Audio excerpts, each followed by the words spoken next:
You're watching In Focus. African music is pulsating with raw talent, from hip-hop to rhythm and blues to reggae and authentic African beats.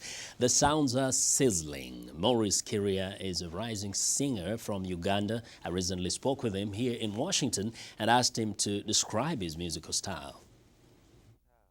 I call it moyo, which moyo means soul in Luganda and maybe means heart, means the same in Swahili.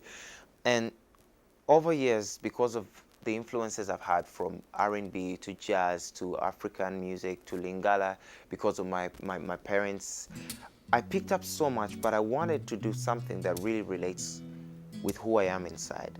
And who am I? I am that pearl that's been gathering so many things from whoever's been around me. And when I sang, I wanted people not to hear genre or language, but I wanted them to hear my soul.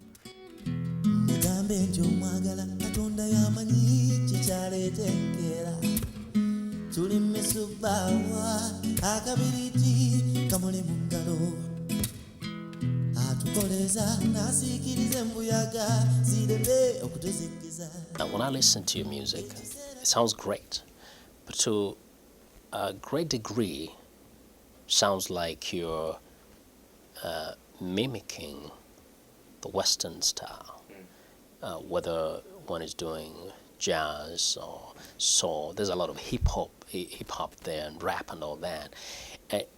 As a singer, as a Ugandan who wants to really succeed and have that identity, has this crossed your mind? Yes, it has, but I've come to terms with the fact that everywhere people have an influence. It's the reason why when we go out in offices, we're not necessarily wearing traditional clothing, but we're wearing suits and ties, which is something that did not exist before. And I always think about it as I am a tree, and I'm still young, and so my roots are not as deep as maybe yours would be. I'm just growing up, and what I know, I've grown up in technology and the days of internet. And what I sing about, I'd be hypocritic if I was talking about things I didn't understand.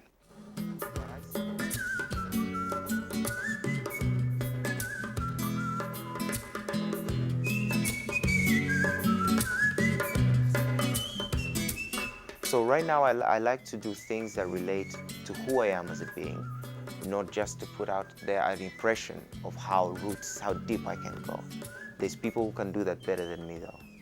Yeah, but as an African kid, does it sometimes concern you that perhaps there is so much of us that is being lost as we embrace everything that is external, whether, of course, it's in our dressing style or even our music, which represents supposed ideally to represent our culture? Do you get that feeling that we're losing something?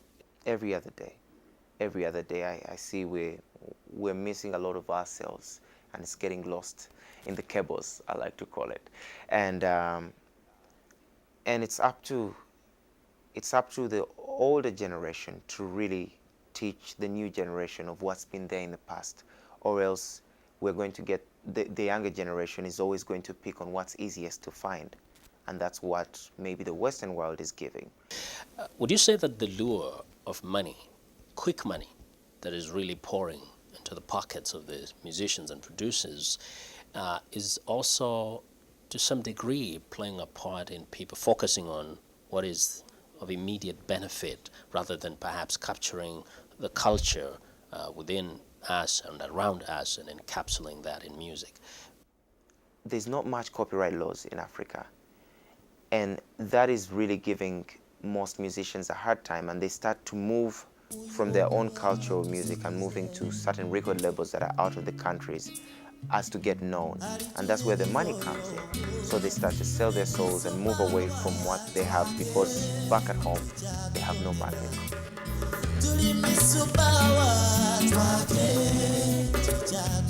I would like to hear you sing a little bit, something of your choice. Can you give us a line or two? Leka leka nze nengenda njaba imbiranga siwera engule mitima bagitwalira mu buveera bafuuyirira bugalo babeere balamu enkeera. Leka nze nengenda njaba imbiranga siwera engula emitima bagitwalira mu buveera bafuugirira bugalo babeere balamu enkeera. That's a song called I Will Sing from my album. Thank you. engula emitima bagitwalira mu buveera bafuugirira bugalo babeere balamu enkeera. Leka nze nengenda njabayimbira nga siweera engula emitima bagitwalira mu buveera bafuugirira bugalo babeere balamu enkeera. And we leave you on that beautiful note. Have a safe, wonderful weekend. Till next week. Good night. Good night.